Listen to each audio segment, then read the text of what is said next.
Estamos vivendo em uma era jamais vista na história. A mídia que eu e você crescemos assistindo diariamente, aquela mídia que formava os nossos gostos, as nossas opiniões, a nossa cultura, a nossa forma de pensar, que criava os heróis e os vilões, os mocinhos e os bandidos, os anjos e os demônios, ela não é mais tão poderosa quanto costumava ser. A informação não está mais nas mãos de poucas pessoas. A internet descentralizou ela. Isso mudou a minha vida, a sua e de todos os brasileiros. O avanço da ciência e a difusão da informação é o melhor alimento para a verdadeira liberdade. Me recordo quando era criança que chegava à noite e todo mundo ficava em frente à TV. Não apenas eu, mas todos os meus colegas, os familiares, o Brasil inteiro parava para relaxar depois de um dia estressante de trabalho duro em frente à TV. E era exatamente nessa hora que as opiniões, os gostos, os julgamentos, a cultura do povo brasileiro era moldado. Se algo aparecia na novela ou no jornal, o Brasil inteiro estava assistindo. E se aquela mensagem se repetia rotineiramente, em um estalo de dedos já estava na boca do povo brasileiro. Logo era assimilada por milhões de brasileiros e se tornava o dia a dia. Nossas mentes são moldadas, nossos gostos formados, nossas ideias sugeridas, em grande parte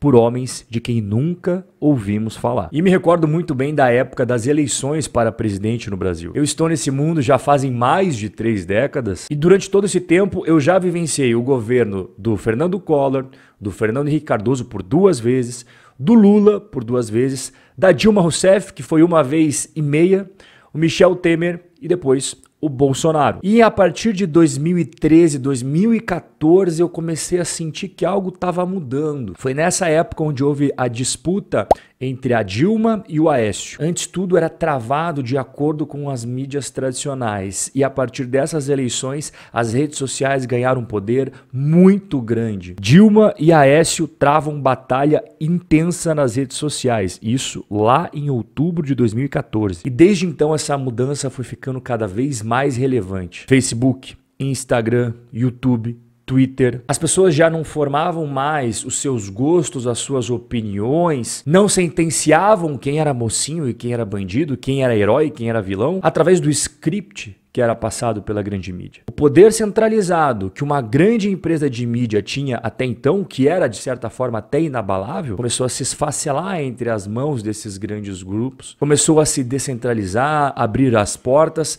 para qualquer pessoa que quisesse emitir a sua opinião e fornecer a sua visão sobre os fatos. O monopólio sobre o como você tinha que interpretar alguma coisa já não estava mais surtindo efeito na população. Se antes você encontrava no máximo 2 visões que eram aceitáveis, desde as redes sociais começarem a ganhar cada vez mais corpo, você poderia ter 1, 2, 3, 4, 5, 10, 20 opiniões diferentes. Inclusive muitas que você nunca sequer tinha pensado a respeito, mas quando chegou a elas, você pensou, caramba, eu identifiquei com isso daqui. Nossa, isso daqui faz sentido pra mim. Caraca, eu achava que isso fazia sentido pra mim, mas isso não faz sentido. E não apenas político, filosóficos, religiosos, culturais, de costumes, enfim, tudo. Se em 2014 a mídia ainda era muito forte, mas começou uma ascensão das redes sociais, 4 anos depois, nas eleições de 2018, ficou evidente que o poder estava cada vez mais na mão das pessoas e menos dos grandes grupos. E aqui é inequívoco entre pessoas de direita, de esquerda, de centro, independentemente do seu viés ideológico e político, que em 2018 o Bolsonaro só foi eleito porque as redes sociais deram a estrutura que ele precisava para conseguir ser eleito presidente do Brasil. Passaram-se alguns anos e aqui estamos nós em 2022. Essa transformação que começou lá em meados de 2013, 2014, quando eu comecei a farejar que tinha algo mudando no ar, confesso que eu jamais imaginaria que ia chegar no patamar que nós estamos hoje. As grandes mídias tradicionais, aquelas que nós assistimos na nossa infância, perderam muito e continuam perdendo espaço no nosso dia a dia e principalmente na forma que eles impactam a nossa forma de pensar e nossa visão sobre o mundo. Aquele excesso de formalismo e politicamente correto elevado a níveis máximos, que era muito tradicional, você vê em qualquer mídia tradicional, que não criava conexão com as pessoas, mas pelo fato de você não ter outra opção, você era obrigado a ver aquilo. Hoje não funciona mais. Eu e você, como seres humanos, nós não somos perfeitos. E nenhum ser humano gosta daquilo que é perfeito. Nós gostamos daquilo que é parecido com nós. E nós temos defeitos. Quando você conversa com seus amigos ou com as suas amigas, vocês só se aproximam e criam conexão porque vocês falam o que vocês querem falar, vocês não ficam tomando cuidado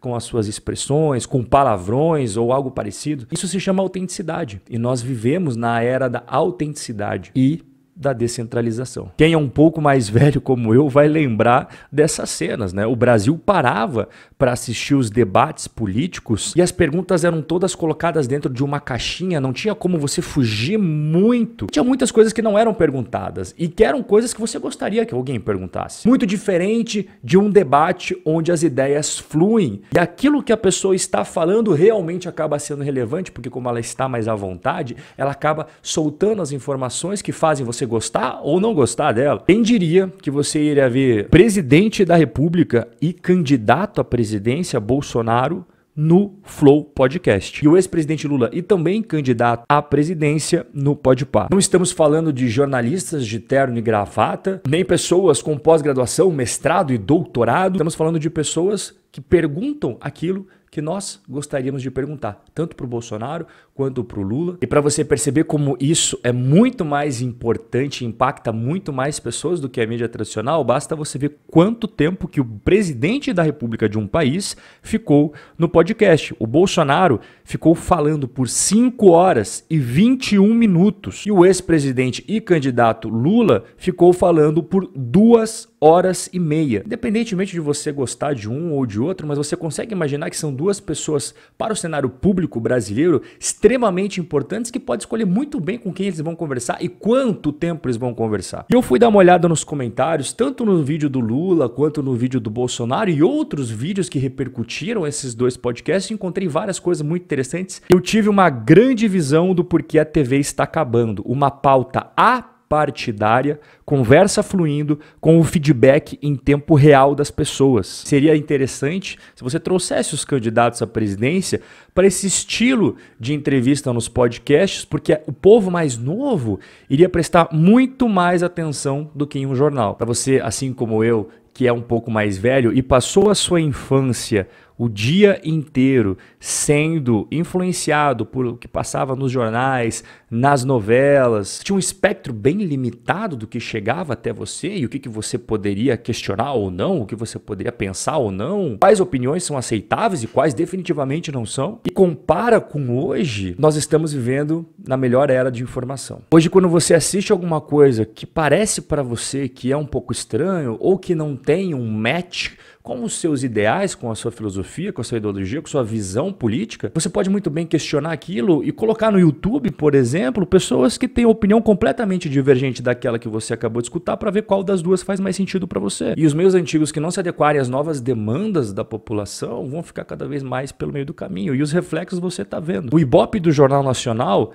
teve nos 4 primeiros meses de 2022 o pior resultado da sua história. Quando a gente pega a Rede Globo, que é uma empresa de comunicação que influenciou a minha, a sua vida e de todos os outros brasileiros, isso não tenha dúvida, você consegue medir a febre através do lucro dela nos últimos tempos que vem caindo. Desde 2016, o lucro veio caindo gradativamente, ano após ano. E vale ressaltar que isso não é apenas no Brasil. Quando a gente vê outros grandes meios de mídia aí no mundo, vamos pegar, por exemplo, a CNN nos Estados Unidos, também está tendo o seu lucro caindo ano após ano. Ela está enfrentando dificuldades, queda de audiência. Fizeram uma pesquisa recente da confiança do público na grande mídia e apenas 11% dos americanos tinham muito ou bastante confiança no setor. A mídia tradicional sempre teve um poder muito grande, não só no Brasil, no mundo inteiro. Quando eles queriam construir uma narrativa, empacotar ela de uma forma que as pessoas aceitassem, não questionassem e implementassem no seu dia a dia. Quem controla a mídia controla as mentes, não mais. Controlava, porque hoje em dia só se deixa controlar quem quer. É claro que a mídia continua existindo e sempre vai existir, mas o poder que ela exerce sobre você agora já é uma escolha sua. Você não tem mais apenas uma fonte de informação. Você tem dezenas, centenas de opções. Tem canais políticos, ideológicos, filosóficos, de vários espectros possíveis para você assistir e ver qual que você se identifica mais de acordo com seus valores. E chegar às suas próprias conclusões e não aquilo que foi empacotado para você engolir. E essa é a essência da liberdade. Você decidir com base nas suas próprias filosofias, moral, costume e ética. A gente se vê no nosso próximo encontro.